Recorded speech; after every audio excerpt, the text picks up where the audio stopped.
Jehova no Alfa sy Omega. Alleluia. Jehova no fiandohana sy fiafarana. Mino ahy ianao fa matoa ianao tratran'ity andro voalohany amin'ny volana septambra ity dia satria Andriamanitra manana hevitra heverana anao Andriamanitra. Amen. Hoy izy ny tenin'Andriamanitra hoe raha mbola misy koa miaina, raha mbola velona antsika dia mbola misy foana ny fanantenana. Alleluia. Alleluia. Ndraindray misy zavatra sarotsarotra atyantsika eo amin'ny fiainana. Fa za tena tia-pahery anao androany tsy izay miseho androany akory no mamaritra ny ampitsonao.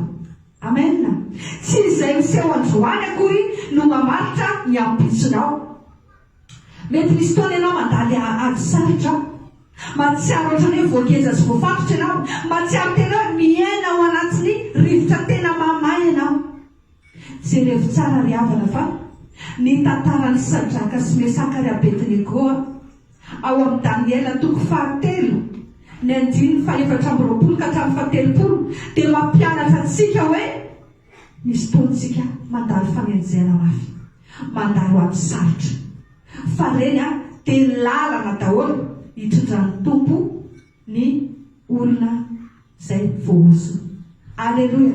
Rehefa Andriamanitra nanositra anao, Andriamanitra miantso anao, dia izao manana hevitra heverana anao izy, fa iny no tanjona hoe aiza ny tiany hatongavanao. Fa mandra-patongany amin'ilay tanjona iny dia misy zavatra be da be miseho eo amin'ny fiainantsika. Alleluia. Alleluia.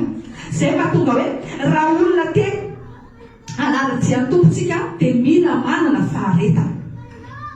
Fa Sadraka sy Mesaka sy Abednego tena natsy ny ankohaka teo anoloan'ny mpanjaka Nebokadnezara.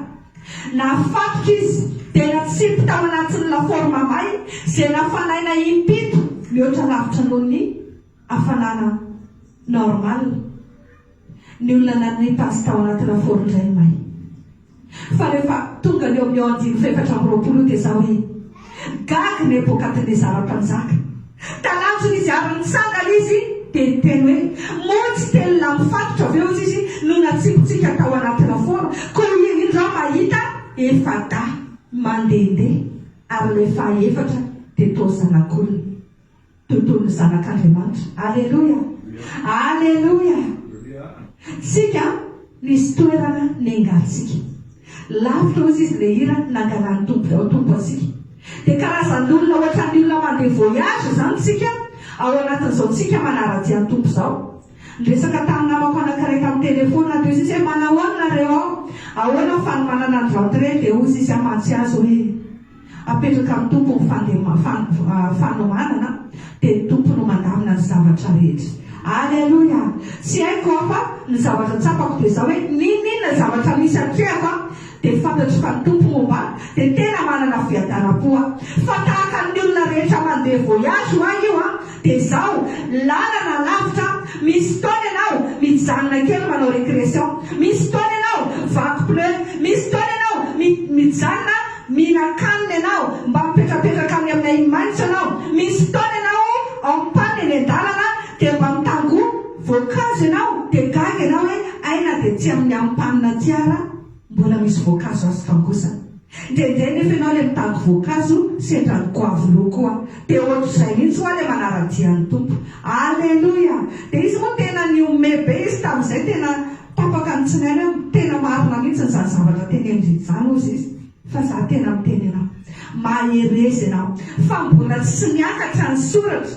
Rehefa mbola tsy miakatra ny soratra dia tadidio hoe mbola tsy toerana misy ianao io ny tanjon'Andriamanitra aminao. Alleluia. Ary za mitsodrana anao amin'ny anaran'i Jesosy hoe ianao anie ilay olona tratran'ny isan'ny andronao ary tsy ho diso ny anjara fitahina amin'Andriamanitra ianao. Ho maro andro ahitana soena satria Jehova no mitarika ianao amin'ny lalany famarinana noho ny anarany. Alleluia. Ianao ilay olona tsy ho diso lalana mihitsy. Ianao ilay olona hifanena amin'ny anjara voatendrinao tsy ao anatin'ity volana septambra tsy any fa mandritra ny andro-piainanao rehetra noho ny amin'i Jesosy Kristy. Amen.